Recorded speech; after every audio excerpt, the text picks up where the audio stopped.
Happy Sunday, beautiful souls. This is Shmama hunting out with a new message. It's Sunday, and we're here to talk about sex today, sacred sexuality.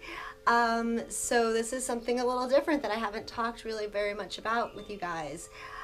So I always want to start, obviously, by saying welcome to all the new subscribers and to all the loyal followers of the tribe. Hi, guys. Thank you all for liking, sharing, subscribing, both YouTube, my videos, and my daily Facebook read card draws for the day. I also want to thank everybody who's reached out for readings, healing sessions, spiritual guidance, and etc. from me. Thank you so much.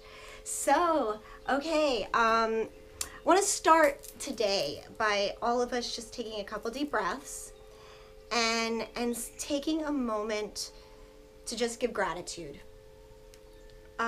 Gratitude for whatever it is that you're grateful for today.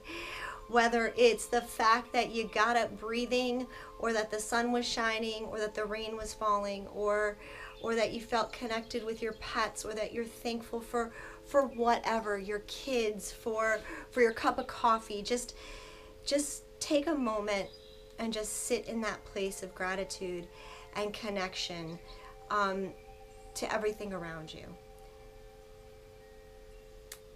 And with that,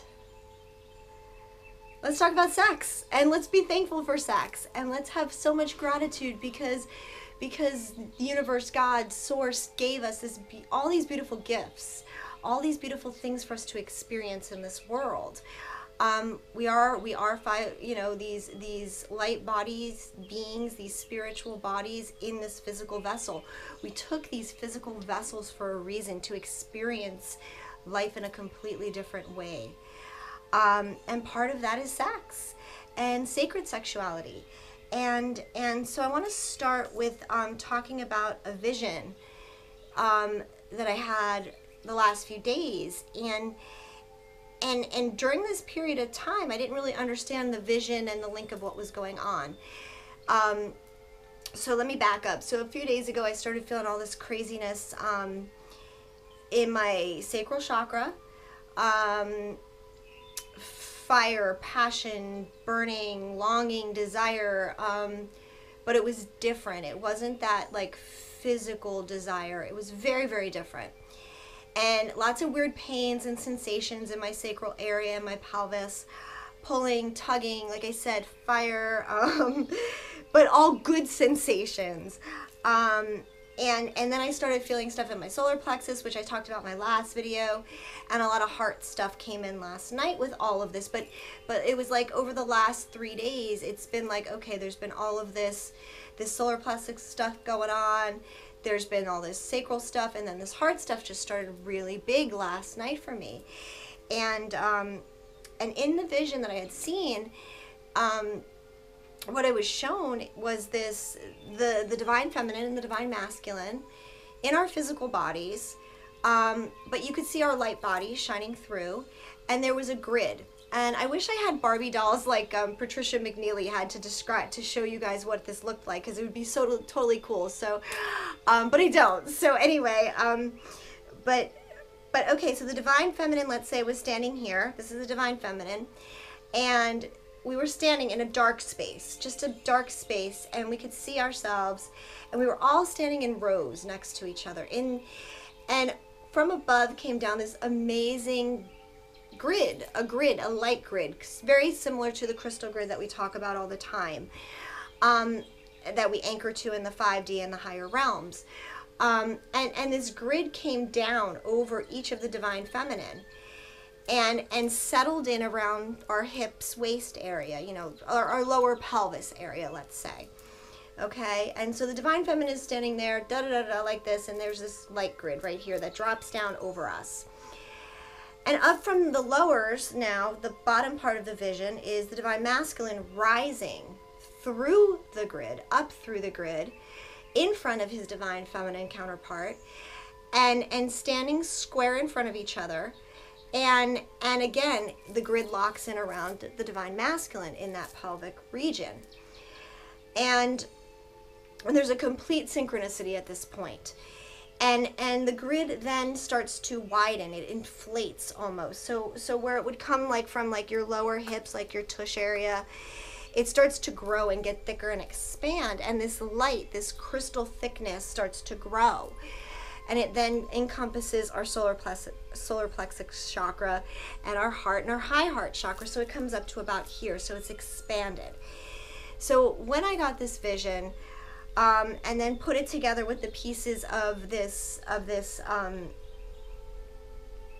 pains and stuff that I was feeling, and sensations in my body, I then got one other message with this, and they showed me a rewiring that was happening. And what they said was that the divine masculine, the electrical connections between the pelvic region, between their physical, sexual lust and desires, are being rerouted from just the physical to the brain, or to the head, or to the mind. It's being rerouted. It's being routed through the chakras into that heart space, which is a connection that's been lost for a very long time. Not only is this rewiring happening for the masculine, it's also happening for the feminine also. It's happening a little differently in each of us. The reasons that it's needing to be rewired has to do with our conditioning and our past templates that we've accepted and learned as we've grown and through history and so on, with the relationship between the divine feminine and the divine masculine, and the roles that we've played through history. Okay, so the old template is what they're showing me was being destroyed. The old template of how the divine masculine looks at the divine feminine sexually is being changed. There is this move from objectification and having the divine feminine to use for their own sexual pleasure, shall we say, to this true recognition of the sanctity and the beauty of what the divine feminine is, and that sexual act with the divine feminine, that exchange, that amazing sexual energy that is exchanged, and how powerful it is and how beautiful it is. So there's this complete shift in what is happening, and this rewiring that is going on.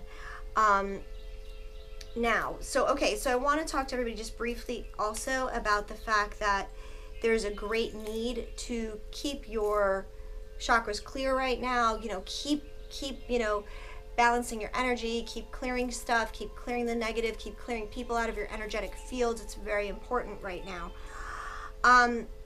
Okay, so the shift between the objectification and this move from this very mechanical 3D sexual act of needing to release stress, get attention, whatever it is that you're seeking, versus this deep emotional connection and honoring and understanding how sacred our sexuality is, and how powerful it is in the things that we can do with our sexual energy.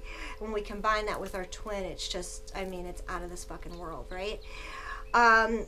So I want to now talk a little bit about the templates and the conditioning that's being broken right now as this rewiring is happening. So I'm going to talk a little bit about my own personal. I was, as many of you know who have worked with me personally, I was raised Catholic. I went to Catholic school my whole life. Very conditioned, although my parents weren't like staunch, strict Catholics. We went to church every Sunday, Catholic school, the whole thing. And in Catholic school, I was taught that impure thoughts was bad. Any signs of my physical sexual being was a bad, negative thing, and that God would punish me for it, for having desires, for having, these feelings, these stirrings, whatever. And what was really funny about that situation is, I remember first getting these lessons of immorality, sexual immorality, around first grade. Now, unbeknownst to the church and anybody in my family by that point, I had already been sexually abused by that point. I had already had sexual experiences by that point, not healthy, obviously. And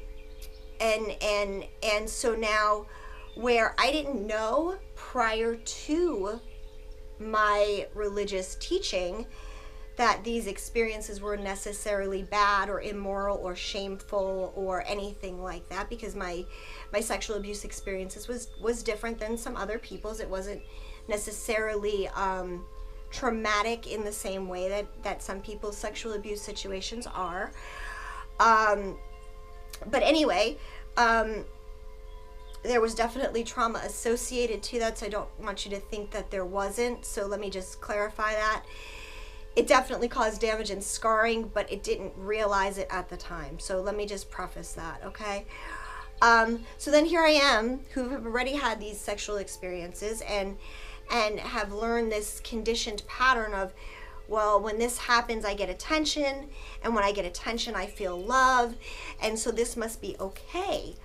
To this, holy crap, church and God and these teachers are all telling me that this is really, really bad, and God is going to punish me, and oh fuck, and oh my God. So now there's all this confusion that happens. There's all this guilt and shame that is brought up in having desire and having the ability to step into what the full divine feminine truly is, which is not someone who is supposed to be ashamed of their sexual being.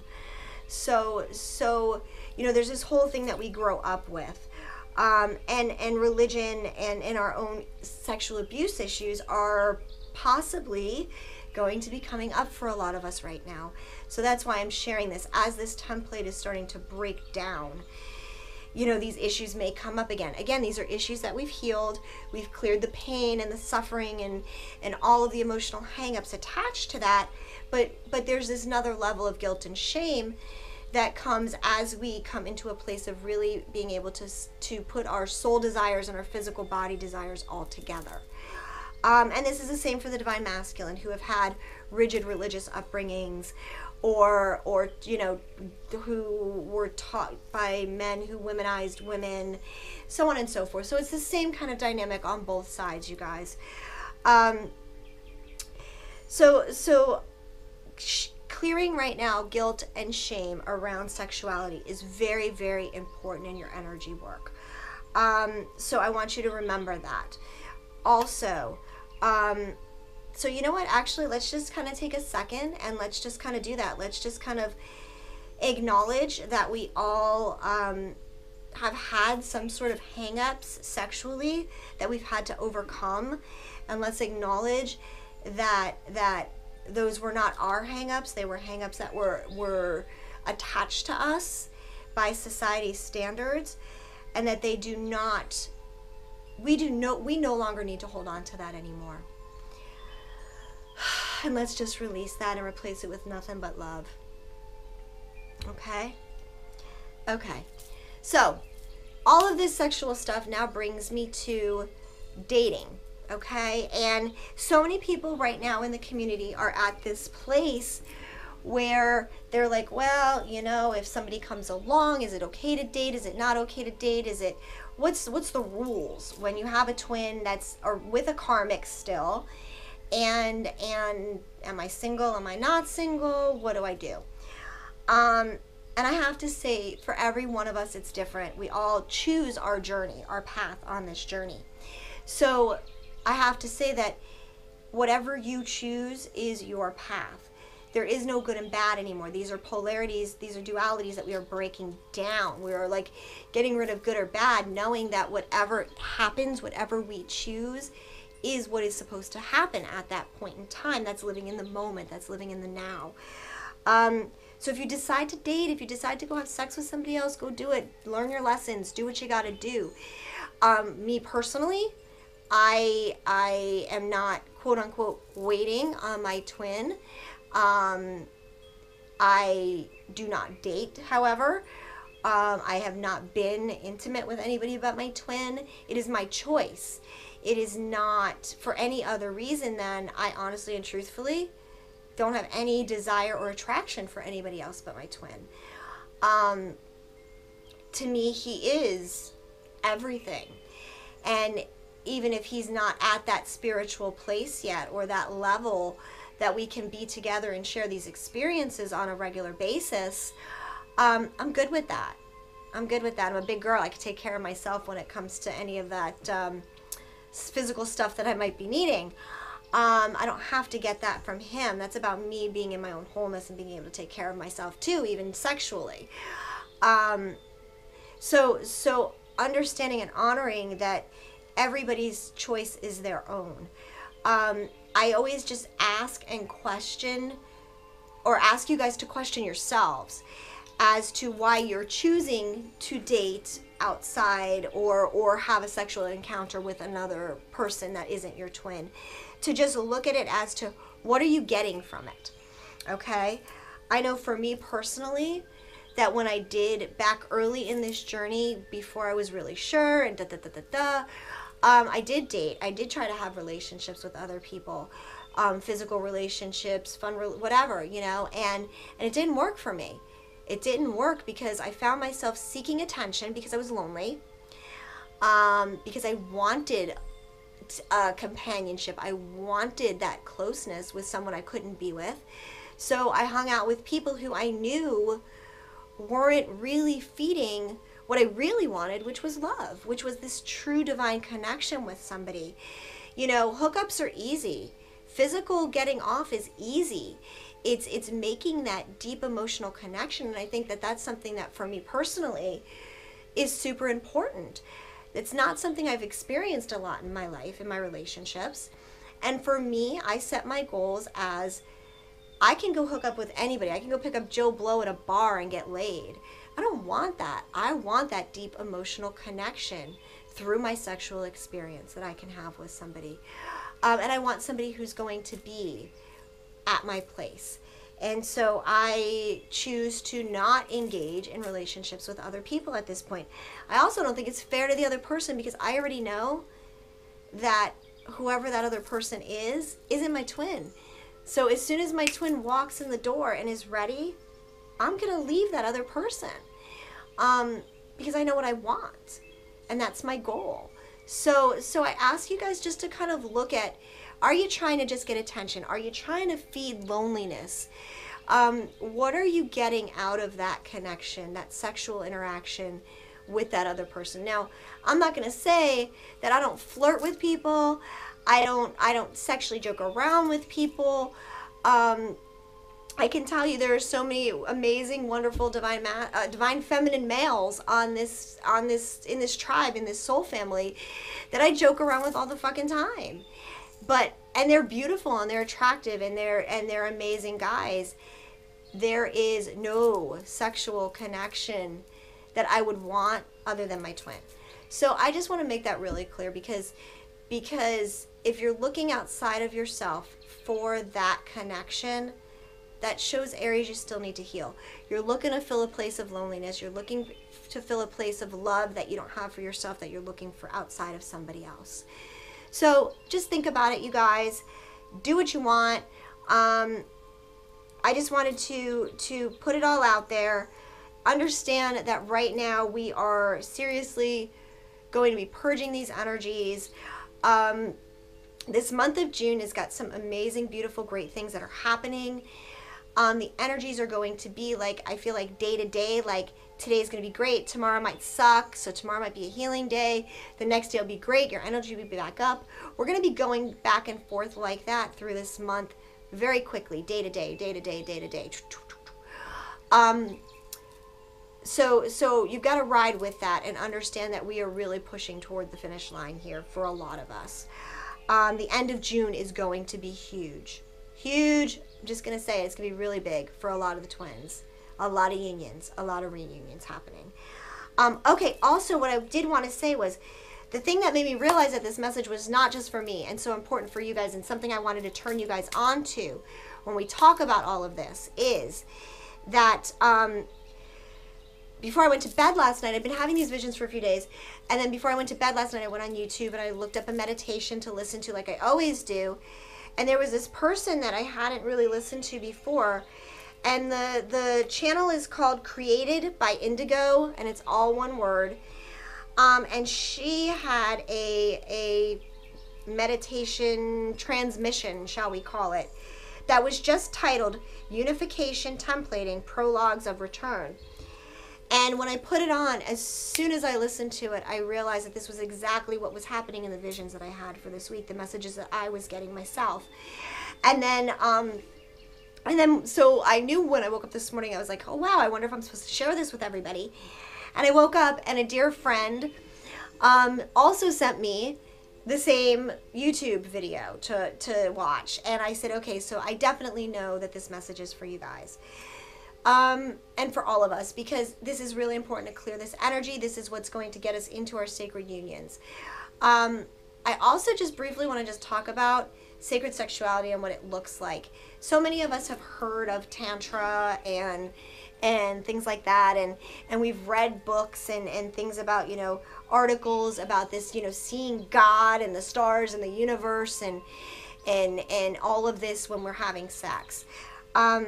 And I kind of laughed and I'm like, well, wow, that all sounds like a really big production. Like, you know, there's a lot that goes into that. That's like very, like, sounds like very romantic, you know, I want to experience all of you kind of love and sex. And I'm like, wow, I wonder what that means to like those of us who, you know, like, are we still gonna like have the same kind of sex like before, I guess was my question. Are we still gonna like want to just have a quickie, you know? Like, I guess that was kind of like what I was experiencing, and I'm like, wow, I wonder if sex is actually gonna like be different. Is it always gonna be this big production of romance and blah blah blah blah? And so I was talking to one of my friends this morning about this, and we were like, we came to the realization that no, it's not. It doesn't have to be. Sacred sexuality is beautiful in the fact that it's made from that divine connection. And once that connection and that true love is anchored in, every sex act is a beautiful and amazing thing. You know, so because I was laughing this morning, I'm going to probably give you TMI, but I was laughing this morning and I'm like, wow, you know, like, am I still going to want to like have my man come up behind me while I'm washing dishes and just be like, I want you now? And it's like, fuck yeah, of course I am. And how special and amazing and how powerful that will be. And it doesn't have to be this big romantic production that so many think, because there's so much romanticism and fairy tale like theme attached to all of this, that the exchange of love, as long as it's pure and it's honoring each person, is beautiful regardless. You know, there's this whole, again, I go back to this whole like good and bad, you know, oh, naughty versus not naughty, the Madonna versus the whore. You know, that shit's gone. There isn't going to be any of that anymore. There is no Madonna, there is no whore. It's all just sacred and beautiful. So I needed to share that also with you guys. I know that that's important for somebody out there, as well as it was important for me to just, you know, really kind of like completely connect to that energy. So I think I am going to pick one card in honor of our sexual talk from the Magdalene Oracle. Oh, also you guys, for anybody who wants to learn more about the sacred sexuality and what that really is about, there's an amazing book called the Magdalene Manuscripts. I don't have it in front of me here to grab to show you guys. Google it, the Magdalene Manuscripts. It talks about all about Magdalene and her relationship with Yahshua, and sacred sexuality and what it's about, and the initiates and all of that. Okay, so in honor of Magdalene and sacred sexuality, I'm going to use the Magdalene Oracle, and I'm going to pull one card or whatever. Oh my God, you guys. Okay, I'm not even going to pull a card, because literally I open the box, I take the deck out, and the first card is sacred sexuality. I mean, like, seriously, you guys, could it be more perfect? I love this shit. Thank you so much, Divine. Sacred sexuality. I think that is so awesome. I think that is so cool, you guys. Let's see. Do we have the message for sacred sexuality? I mean, I don't even think we need the message, but let's do this. Okay, let's do this. This is perfect. Ah, gosh. Thank you, thank you, thank you. Okay. Sexual energy is perhaps the strongest motivating force that we humans possess. Yet this energy is also one of the most misunderstood and misused energies. Sexual energy, when honored and combined with love, takes on a sacred form and becomes an extraordinary power. The form of sexual energy is the greatest creative force on our planet. Great achievements in all areas of life are possible when we learn to control and direct our sexual energy toward a particular endeavor. Sacred sexuality is our spiritual merging of two souls. This merger may be physical and spiritual, or it can be purely a spiritual one. But wait, hang on. This merger may be physical and spiritual, or it can be purely spiritual. Both are equally valid and powerful. Sacred sexuality is a communion with the divine. Reflected through one another, you come face to face with the God and Goddess in all creation. God and Goddess in all there is. It is through such union that you soon experience the most profound sense of love and bliss. This experience will have a profound effect on your life. Honor it, for it is truly sacred. Thank the universe for this blessing. Okay, so like that is so perfect, and that's how I started this little video today about thanking the divine for the blessing, thanking the divine for making us sexual beings, really thanking us for this beautiful gift to be able to experience, you know, heaven and earth together, everything combined, this beautiful energy. So for all of you who are in union and or reunion with your twins, go whoop it up, have a great weekend, enjoy the very healing sexual connection that you guys have. Those of you who are not, don't fret. You know, we know what this connection is all about, and it is coming. So so enjoy, and I have a feeling this whole sexual thing is going to come up again soon. They're telling me there's more to it than just this. So so yeah, let's see what happens, you guys. I love you all. I'm sending so much love and light, gratitude and blessings, always beautiful souls. Have an amazing rest of your weekend, and we'll talk soon. Love you guys. Bye.